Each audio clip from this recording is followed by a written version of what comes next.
Leadermorphosis, the podcast exploring the emerging world of self-organizing teams and progressive organizations. So I've heard from emails from Edwin that all of you at Ian Martin Group have been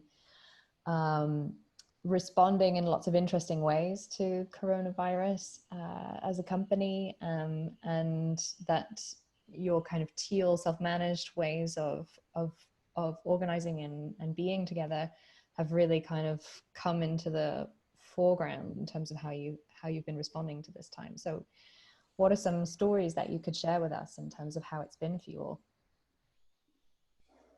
I think for us, it started, lockdown is too strong of a word, but we went home a few days earlier than our governments sort of urged us to do that. And that's because there were a handful of people paying attention to the news and more sensitive to the issues and what might come, and started urging people that, if at all possible, to stay home. And from my perspective, the transition to working from home was pretty seamless. I never work from home under normal circumstances. I don't like it, but I took my laptop home the day that people said that maybe we should, and have been home ever since. And a few days after that, I guess governments put out the same directives urging people to work from home as much as possible. And I think we officially closed down our offices and have our entire workforce, other than I think one or two people who have sort of jobs that have more physical demands, that are still in our headquarters office. But everybody else, whether it's in Canada, in the US, in India, are working from home. And I don't know about you, Edwin, but I haven't really heard that it was difficult for people to make that transition, or yeah. Yeah, it's the thing that's been remarkable to me is I remember in 2008, 2009, in the last sort of major crisis like this, I was working at a different company, one with a much more traditional hierarchy, and I remember being part of the management team, making the decision. We did a large layoff, and then also a mandatory salary decrease. And I just remember as a manager trying to manage the general temperament and the attitude and the feelings that people had in going through that time. And I keep thinking about that in comparison to what it's been like now working at a company that doesn't have a hierarchy, that is self-managed. Just the attitude has been remarkable. I mean, immediately, people got together and got onto a green hat brainstorming call. What are all the things that we can do? What are all the cost savings that we can drive? And that has led to a number of self-initiated projects, initiatives, movement towards trying to control the things we can control. And at a high level, it's been really inspiring. And then instead of managers going and trying to make speeches and try to fix the general mood, you have people interacting with each other, checking in with each other, and having micro conversations and micro sort of attitude shift across the organization. So it's been a much different feeling for me. I don't feel the weight of responsibility the same way that I did, and yet I also feel more empowered, like I'm making more of an impact in these more micro ways than previously. So it's been a remarkable difference, I'd say. That reminds me, I have a friend that works in another company. We were talking early on. She's in HR, and when their company announced that people should work from home, she said immediately there were questions about, well, what about our free lunches in the office, and what about this, and what about that perk? Like, that was the immediate reaction, was about people's entitlements and perks, and people being frustrated that those might not be available to them. And we've had the exact opposite experience. Someone proposed that we do have one office where a meal is provided, and someone proposed that if everyone was going to be at home, we didn't need that. And many of the staff actually went further and said, I'll give up mine from an earlier date, from the beginning of March. So you don't worry about anything that hasn't been reimbursed. I can live without that. And I've had calls from staff offering to take pay cuts or leaves, or where there's no central coordination, there's been no call to do that. There's the opposite. I think CFO has sort of put out a message that it's not urgent, and people are still putting up their hands to say, I'm willing to go without whatever it is in their case to help the company.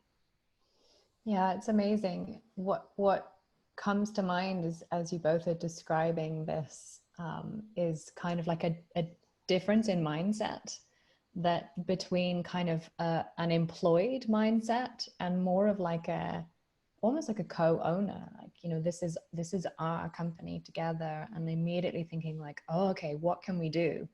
We're in this together, which is such a different mindset and such a different way of relating to something like this, So it's really striking in what you describe, I think. Yeah, sorry, go on, Liz. It doesn't feel like things are happening to you, I think is a big distinction between our culture and a more conventional work culture. Is there's not like a group meeting in private deciding what's going to happen to you. Information is shared freely, and you should respond in a way that is responsible to the company and to your peers, and that's the expectation. Yeah, and in fact, one of the first things that happened is we use a Patrick Lencioni idea of creating a thematic goal for the company, which answers what is most important right now. So when this crisis hit, that obviously changes what's most important right now. So very quickly, an anyone can join meeting was convened to brainstorm what is now most important. What is our new thematic goal for, at least for this crisis period? And some ideas were formed, and then a proposal was lobbied out. We used Loomio to make group decisions. Then that was improved via Loomio, everyone, all hands on deck. And then it was ratified and agreed upon, consented to by the entire company. And this happened without any central command, without anyone taking any responsibility for setting the strategy or trying to convince anyone of anything. It was so fluid and agile. It was really amazing to watch. And the two people who made that proposal, one is from compliance and one is from sales. Neither one of them is on. We do have a central coordination team. Neither one of them is on that team. So it was just like, they saw an opportunity, they organized people and ideas, and their proposal was consented to by the whole company. So there really hasn't been one central decision-making, emergency management office calling the shots. And it doesn't seem necessary at this point. Yeah, I'm wondering like how transparent is information in the company? Like, does everyone have full access to like company finances and stuff like that? Yes.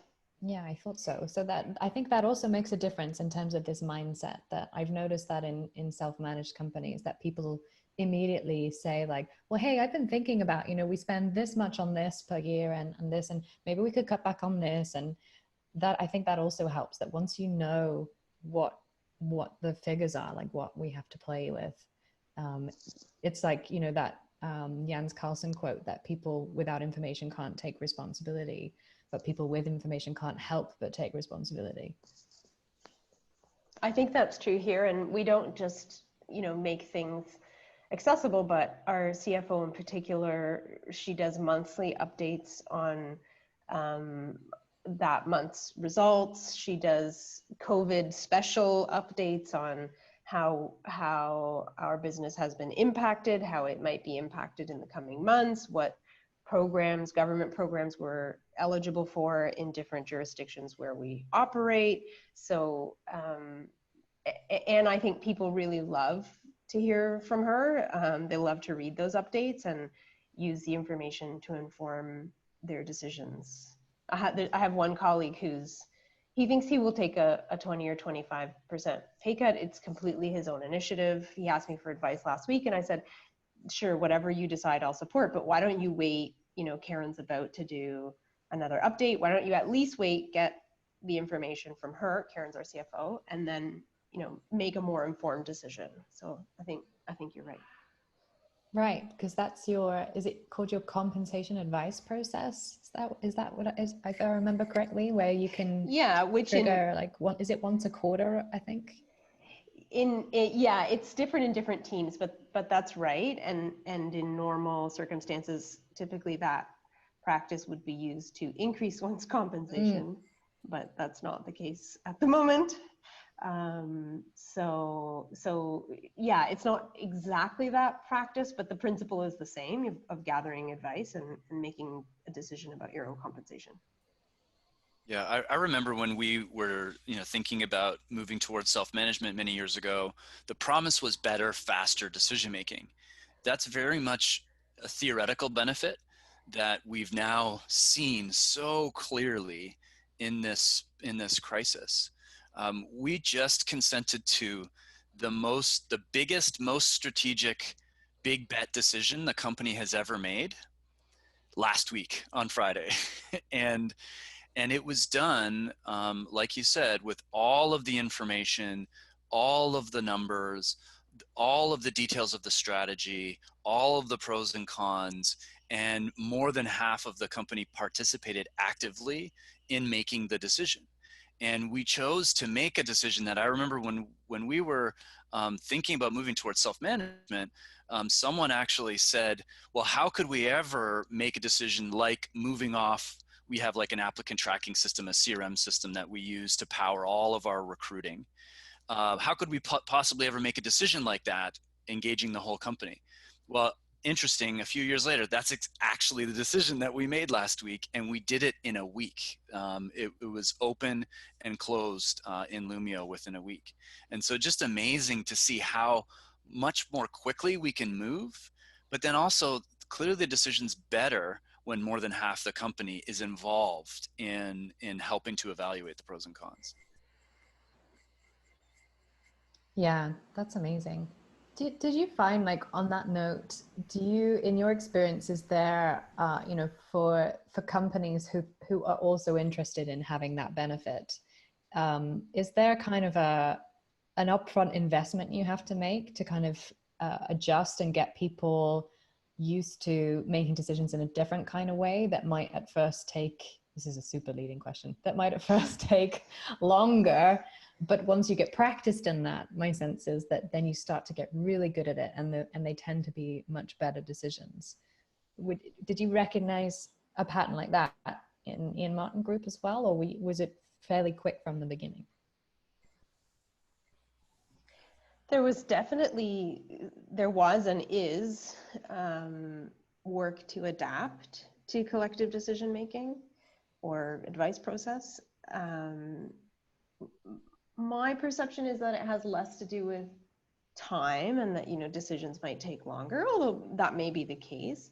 I think there's more, or what I notice more, is an attitudinal conflict, where maybe some people don't believe that their opinion really matters, and other people maybe think they have, the one right opinion or the one right decision.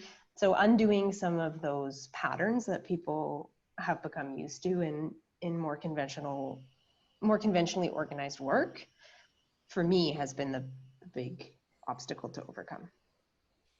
Yeah, I think it's that, in combination with transparency, releasing more information, or working out loud, as we like to say, so everyone has the opportunity to see and engage in any of the work that's happening.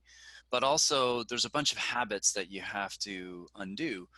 We all, literally the whole company, hundreds of people, read this book called The Decision Maker, which was written by Dennis Backey, who was featured in Frederick Laloux's book.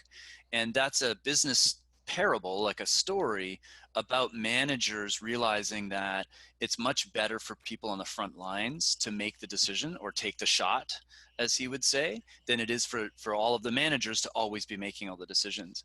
So it felt like, and it's felt like for years, we're sort of working on two levels. We're going to former managers and saying, hey, try to empower others as much as possible, have the people closest to the action not only weighing in on the decision, but making the decision.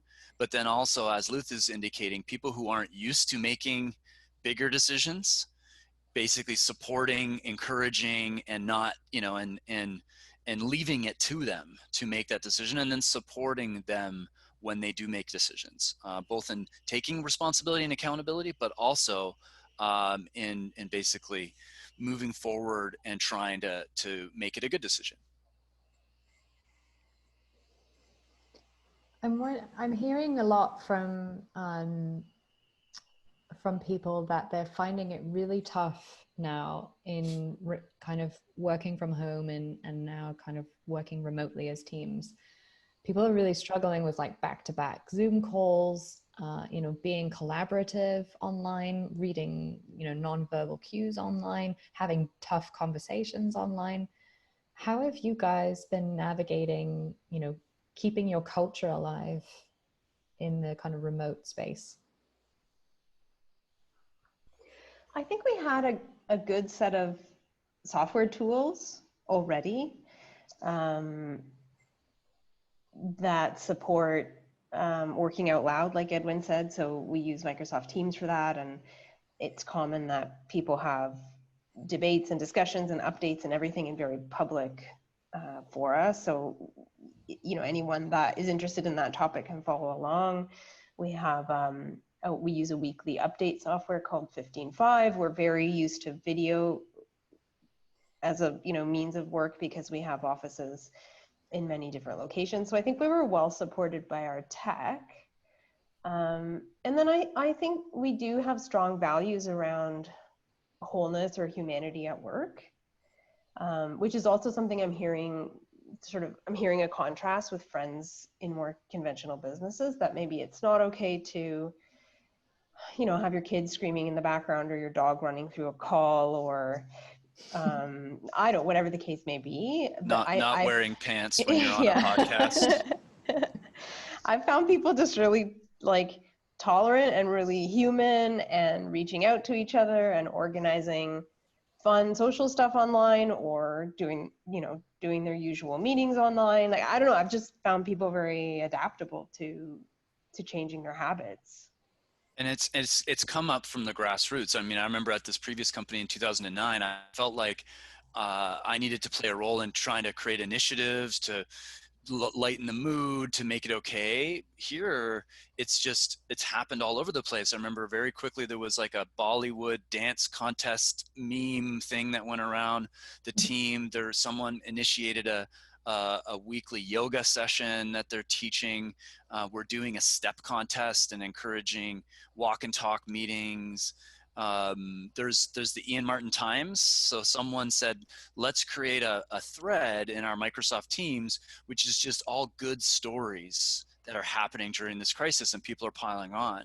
So it's not like there's HR or some team that's trying to figure out how do we keep people feeling positive. It just happened. People sensing, oh, there's a lot of people feeling down and struggling with this. How can I help? And so there's just dozens of different things that are happening without really any central coordination at all. Yeah, that's really cool to hear. And I really I've been speaking to a lot of people in HR and people operations and culture type roles who are like turning themselves inside out. Like, what different session should I run for people? Then people started showing up and now they're not showing up anymore. And should we off? And it's so, it's such a relief, I imagine, to be like, there's no one person or no small, exclusive group responsible for doing that. Like, it happens out there in the system when, again, it's this mindset shift. It's for all of us to keep the culture alive. It's for all of us to look after each other. It's for all of us to get through this. Yeah, something else that really stood out for me, and Luz actually played a huge role in this, is in our business, so we're in recruiting, we now have most of our clients that are not hiring at all, or probably laying people off or furloughing. And then you have a small percentage of our clients that actually are hiring and are facing increased demand, and a bunch of net new clients to us that have increased demand that we don't know. So if you imagine, we've got about 400 people in our company. 75% of the people have to find something else to do quickly that is actually adding value. So you imagine if we were a traditional hierarchy, then you've got some central planning commission that's trying to reassemble the puzzle pieces. Let's put this person here, trying to do some kind of a reorg on the fly. Instead here, it's been amazing to see everyone is raising their hand who has capacity. And then people who have additional initiatives are going to people like Luz and saying, hey, I need some help. And then it's just some kind of a basic central coordination to try to connect opportunity with people. And then again, that's just been happening very quickly and very organically. And Luz, that must have been fun too, being in the middle of that. Mm-hmm. One of my favorite moments in this, in the pandemic work from home situation, I had a call with a colleague who works in Atlanta, Georgia, and I can't remember exactly what we were talking about. Oh, she's on a team that is traditionally very successful and sort of one of the teams that others in the company look up to for their success. And they've been their clients have been particularly hard hit in COVID, and so their work dried up. And in our call, she's usually like a very calm person, very level-headed, but she got quite emotional and was choking back tears. And I said, oh no, like, are you worried about losing your job? And she said, no, but I can't earn a salary and not like contribute to the fullest degree that I possibly can, and I don't know what to do. So we brainstormed, I had like Edwin said, I knew of a couple of teams that might need help. And then she said, actually, I've always been curious about the Matchfield is one of our brands, the Matchfield part of the business. And I said, great, why don't you call Jeremy for Matchfield and just check if they have anything to do? And I didn't know this, but sure enough, Jeremy had a huge piece of sort of data entry and data cleansing work that he was about to outsource. And it's not the sexiest project in the world, but my colleague was like, I will take this on. And she did an internal posting. She was looking for 10 people to help her manage all of the data. She got 25 people volunteer and say, I can help you with that. Took sort of a selection of people. They've started working on the project. And again, all of that was it was almost instant. Like she called Jeremy had a need, the posting went up, the 25 people volunteered, I did nothing. I didn't even suggest that she called Jeremy. And I think that story is typical in that, in the high degree of personal responsibility that, okay, the company's still paying me, so what can I do in return? And the way that people get to where the information is or where the action is without somebody overseeing it. Yeah, it's just the image that comes to mind is like this spider web, like this kind of anti-fragile, sensing that there's a need somewhere and repairing the web and connecting more parts of the web, and everyone just sort of going to where things are needed, which is such a different paradigm to this like top-down centralized committee. Let's go away into a cave for a while and unveil some big response plan, by which point people are like so uncertain, like what's going on, am I going to lose my job? And Yeah, that's the difference. Is you can imagine that people during this time have this kind of fear scarcity mindset, but when things can't happen to you, it's much easier to have the optimistic abundance mindset. And it's not only even that people are filling need, they're going above and beyond. And we had two examples which are just so amazing. In one of them, there was a new customer service hotline that was created to answer some COVID, pandemic responses and questions. and it was one of our clients, and they needed not only some additional contract workers, but they actually needed laptops and technology to be sent to these people's houses. So usually we only ever supply the people, and they go and work, at our client site. But now in this case, we actually had to buy laptops, configure the technology. We did that ourselves, and then not only hire the people, but send the technology to their laptops. And so we had people, even the CEO of the company, working over the weekend to actually get all this done, which not only put people to work, but also helped to answer, helped to do our part in terms of the response. Another business unit that we had a client in a long-term care facility, which are really being hit hard almost everywhere by this, and they needed more personal support workers and more registered nurses, like a couple hundred more. And you have an entire business that didn't have any experience in recruiting for these sorts of positions, all hands on deck, putting out posts on Instagram and Facebook and personal networks, like, basically turning the entire company into recruiters for these types of people so that we could fill those roles. So it's not only that we're filling the needs, but when people are seeing, oh, here's an opportunity of how I can help, they're just putting everything they can against that. And it's so amazing to see. Yeah, that's quite inspiring. And it's interesting because I've heard sometimes leaders of organizations being fearful of opening up finances, for example, in times of crisis. And of course, it helps if you've opened them up before times of crisis. But particularly when I've spoken to some leaders, they felt like, well, I don't think that would be responsible, because people would feel scared and they would just go into complete panic mode. They would feel insecure. I think it's better that we kind of protect them from some of the, scary stuff, and we can manage that and take that off their plate. What do you think about that? I think they either have a very low opinion of others or a very high opinion of themselves. Yeah, Aaron Dignan in his book Brave New Work, he talks about this as being people positive, having a belief that people are smart and capable and up for a challenge, and the best thing that you can do is not to lower your expectations of them, but raise them. We expect that you're going to do some great stuff with this, and here you go. So it's just about trusting people and believing in people.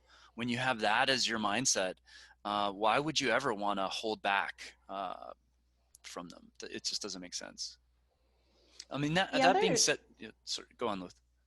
The other side is hard too. Like if we were traditionally organized, I would have a big people management kind of a role, and it's daunting to think like I'd be responsible for their tech working from home, for their ergonomics, for their, do they have enough work to do? Is it for their performance management? Like, it's just the diversity of skills and activities that you would have to take on your own shoulders, as opposed to saying, okay, here's a new set of challenges, like let's address as many of them as we can together, and not having to be in the position of having all the answers and protecting people from the scary bits of life or work. Yeah, and I think that's something that's maybe not emphasized enough in self-organization literature and teal literature is the impact on people with management roles, to have all the answers and call all the shots, including in areas where they may have no talent or interest. But I mean, it's at the same time, it's not all unicorns and rainbows at this time either. This is a very difficult a time emotionally for people individually and your family, obviously with the uncertainty around your future work employment. And Lisa, last time you and I talked about that sort of the teal adoption process and moving from head into heart and then into habits. I feel like this crisis it's almost put the entire organization into that heart phase, into that emotional phase of examining themselves when you've got a tough situation at hand, and then untangling your feelings around that. And is it a positive, optimistic response, or are you stuck in some kind of a fear, scarcity, mindset? And I think the organization has responded really well, but we still, both myself personally, all of us as individuals, but then also as teams, have had to go through a lot of difficult emotional untangling through this process. But again, the difference is, instead of, let's say, Luz being in charge of the emotional well-being of an entire team, we have people helping each other. It's like a network, a web of people having these more in-depth conversations and reaching out to those people who are struggling or need to work through or talk through things, instead of some kind of a program that tries to do that job. Yeah, I think sometimes in organizations, you know, I mentioned before this idea of like protecting employees from scary finances, you know, from and it is this kind of parental impulse in a way. I think it's often well intentioned, but I think you're right. I think it's limiting in terms of you know, how we see people's potential. And I think the same can be true of you know, in times of crisis. I think that the old paradigm of management is to try and minimize emotions, you know, try and put a lid on them, like let's try and make everything okay, as opposed to, hey, it's so natural that people are feeling unsettled and anxious, and you know, let's be with that, and let's see what conversations need to happen and what we can do to support each other through that, recognizing that, you know, it's the wholeness piece, that is part of it, that's the messy middle, the hard stage, you know.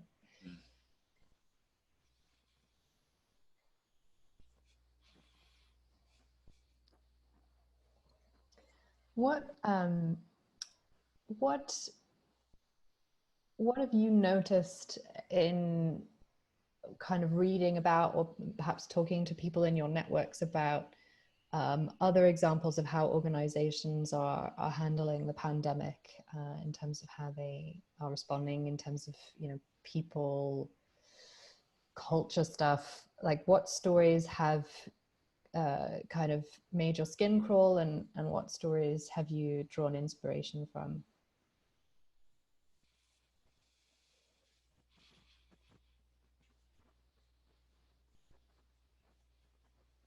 I can think of lots of things that have made my skin crawl, but I don't even know if I want to. Me too. If I want to talk, if I throw my friends' companies under the bus.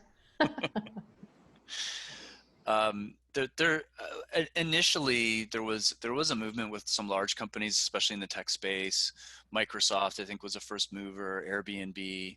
I listened to an interview with the Airbnb co-founder, where it sounds like some of the big tech companies, and clearly like they can afford it, made some decisions that put people ahead of profit, and that's a good sign.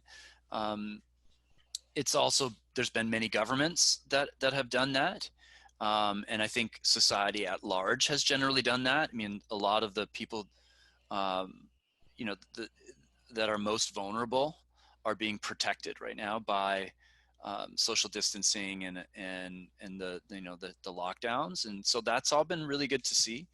But what I'm actually afraid of is that what we've seen in our organization is that it's actually not some heroic leader or executives that are doing the right thing. That's not what it's about. It's actually about the mindset, like you said at the beginning, Lisa. What's the prevailing mindset at the company, not in the executive circle? And then whenever there's a crisis like this, you actually see what the company is truly made of. You see what the culture is truly made of. And that's what I've found so inspiring, is that the culture was ready to respond well to something like this generally. And I actually haven't read any stories about how corporate cultures are responding well to this. But you certainly see lots of stories about how cultures at certain hospitals and long-term care facilities, they've responded well. So I think that's what it's about, is what is your culture like, and how ready is your culture for this?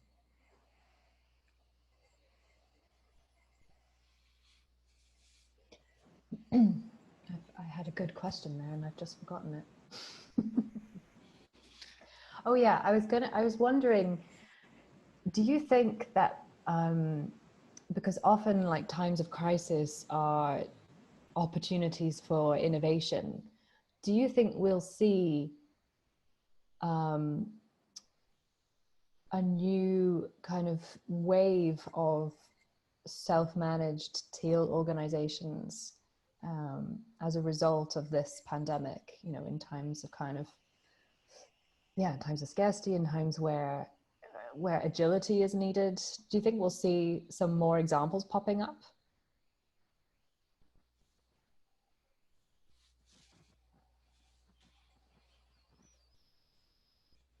Luz always wants a couple seconds to think about it, so I'm going to go first. I absolutely, and in fact, I'm sure of it, that there will be stories, maybe not now, but 6 months from now, 12 months from now, about not even the entire companies, but maybe even the managers, the department leaders, who in response to this crisis didn't say, okay, I've got to take this all on myself and orchestrate, but rather changed the mindset or empowered that mindset of their entire team to respond as they best saw fit. And I think what we'll see in those stories is those teams that had this mindset were able to outperform and to maintain a better culture through this. And so I think this like myth that that sort of, if you want high performance, you need to have a tightly controlled, you know, management hierarchy and process, I think that's going to get totally busted, because those are the things that are going slowly right now, that are going out of business, that have a lot of, you know, cultural entropy. Whereas these agile networked teams where people are very empowered, those are the ones that are going to succeed right now. And I would hope, or I believe we'll see stories of it, not now, but probably later in the aftermath, when we see who did well and who didn't. During this time. Luz, you just thought of something. I'm usually more cynical than Edwin is. Yeah, that's true. And I hope that's true. I think that will be true in pockets. I also think that some of the beliefs some management beliefs reinforce themselves. So if you respond to a crisis by controlling people and then, you know, they seem disempowered, then it confirms for you that they need to be controlled, and it's a bit of a vicious cycle. So I think that will also happen. Yeah. Sad but true. Yeah, and I guess any companies that have that mindset and that way of operating that survive or do well out of this will be like, see, people need to be told what to do, which would be sad. But I also hope that, you know, in a kind of, and maybe this is a bit of a tragic way, but I think about some of the examples in reinventing organizations, and Frederick Laloux often talks about this, that sometimes in making a stand for, right, I want us to work in this way because I can no longer work in the old way. It hurts my soul too much. And some of the stories that I've read, just like staggering levels of inhumanity in how companies are treating people. I hope that some people will be emboldened by that to be like, no, I can't do this anymore. I don't want to be that. I want to be something else. And hopefully that will be, you know, some phoenixes will rise from the ashes of that, I hope. I remember having that feeling in 2009. This is what we have to do. This is what I have to do as a manager. There's nothing else. We have to do the responsible thing for the bottom line. We have to lay people off. Let's try to do that as humanely as possible. We have to deliver this salary cut. We were a public company because we owe it to our shareholders. I owe it to the company as a manager. But if I would have known then that there was another way, then that would have been a much different decision, I think. So I think it's very important to be telling these stories that there isn't only one way to respond to something like this. So then you're, in a way, empowering managers to say, oh, okay, this is what I choose. And then you've got to live with your choice of how you responded right now. So I think we're in a different time where a lot, like, new things are possible today. Yeah, I guess on that note, in kind of starting to wrap up our conversation, what words would you like to leave listeners with? You know, some will be in self-managed or teal organizations, some will not be, or maybe they're somewhere on their journey, but what advice or what tips for the journey would you offer them in these times? People are endlessly adaptable. And if you believe in your own ability to adapt, situations like this are a lot less scary. No one knows exactly what's going to happen, how long the lockdowns will last, how many people will get sick, how economies will be impacted. But if you believe in your own adaptability, then you'll deal with what comes. And organizationally, if you have designed for adaptability, the same principle is true. So that's for me, adaptability is a strong word in this situation, and the other one is humanity. And I think we've talked a lot about that in this conversation, like accepting that your emotions will be messy through something like this, taking care of each other, being tolerant of the way that different people will respond or adapt to the situation. So those are the two words that come to mind for me. The word that came to mind to me is something that I had a lot of conversations about, especially lately, and that's vulnerability. I think whenever you're in a tough spot, to think about, what am I afraid of? What do I not know? What kind of help do I need? And we've been sort of instructed through the zeitgeist that strong leadership is being confident and saying what you know and trying to drive change. And I've seen in my own experience that vulnerability, it's like a leadership aphrodisiac. You know, when I say, I know what I'm doing, you should listen to me, you don't want to listen, especially Luz doesn't want to listen. But when I say, I'm struggling, here's what I don't know, I need some help, then Luz will lean in and say, okay, I'm in this with you, let's figure it out. And so I think wherever you are on the self-management journey or on this mindset journey, if as a leader, if you can start with your own vulnerability and then invite people to work on something together, by naming what you don't know, what you're uncertain about, what the challenge is, what the problem is.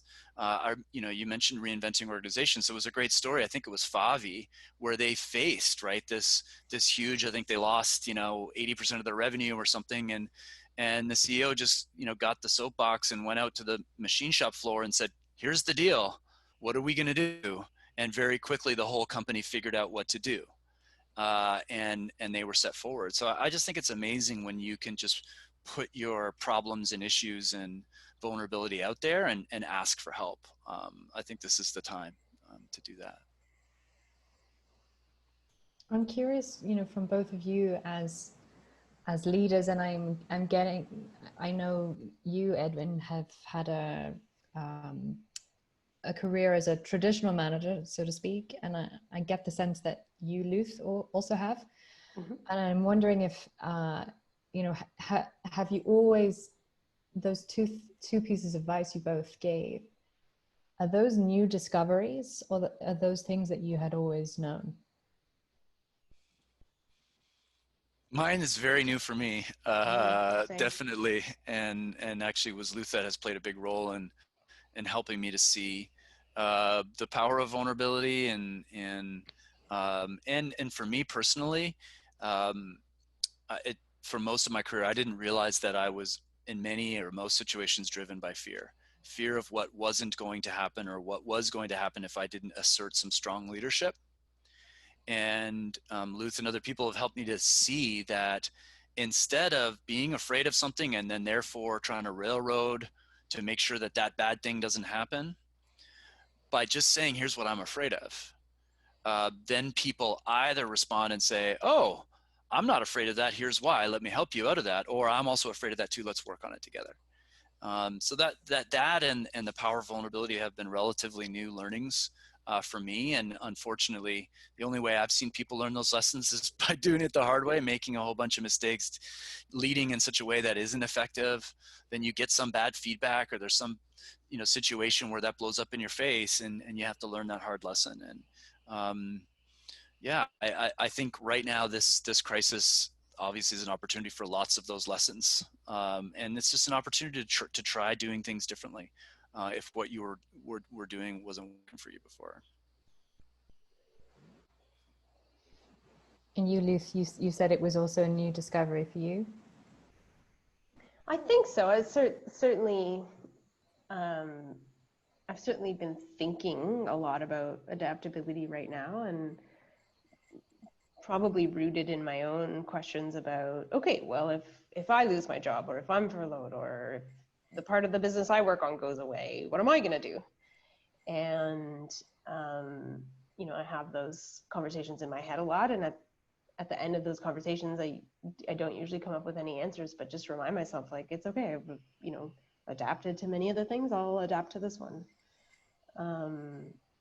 And the sense of humanity for me is watching how different people are able to emphasize different aspects of what needs to get done. Like this morning, I was involved in a conversation about all the aches and pains that people are getting from, like, I might have it right now, from working at in bad home setups, and what can we do? And that's not an area of expertise for me at all. But I know that there's a woman in our Oakville office named Diane who knows a lot about that topic and is already thinking about it and is already ready to help the people who need that.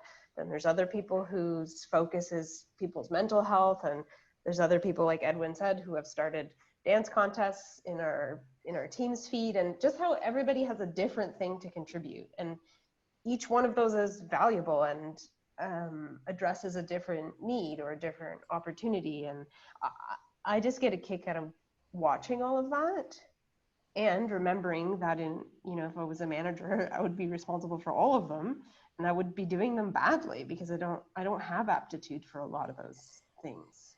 So it's just way more fun to watch the people that do have an aptitude for them doing it. Yeah, it's amazing, that kind of rich tapestry of humans contributing their gifts in different ways. Exactly. So anything else that you both want to share that we haven't touched on, or anything you would like listeners to hear before we finish our conversation?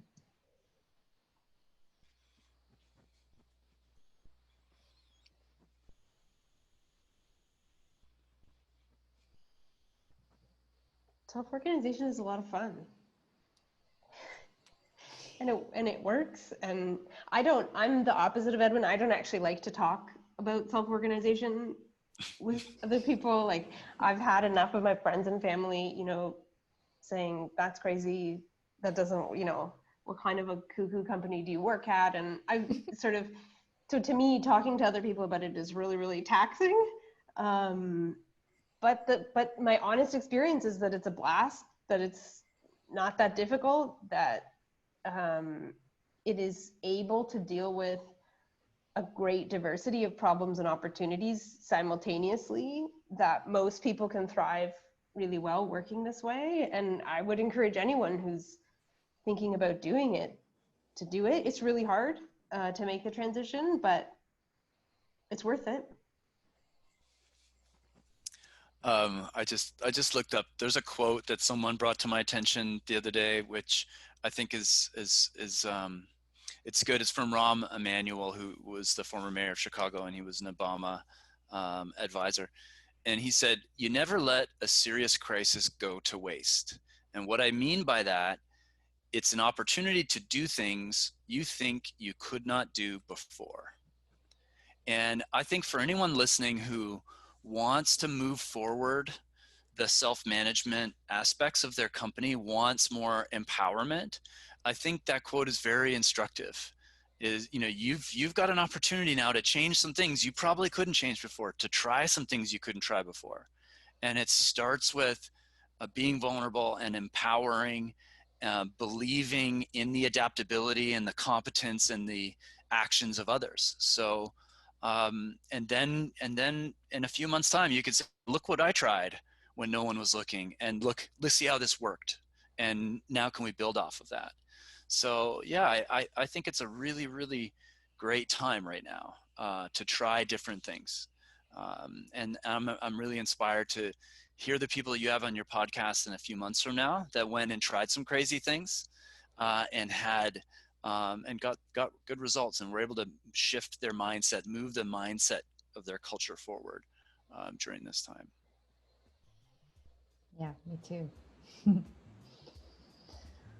Thank you both so much for sharing all of those stories. I think, you know, I think about, you mentioned about the crisis in 2009 and responding to that, and I think about people who are going to go through future crises and these stories, and how important these stories will be for them and for people dealing with them now, of course. But these stories are so valuable. So thank you very much for sharing them, and thank you for being who you are, and for cultivating this culture that you have. Thanks, Lisa. Yeah, thanks for having us, Lisa. And please keep going. Please keep telling these stories. I think they're really important, and I find them very inspiring to listen to.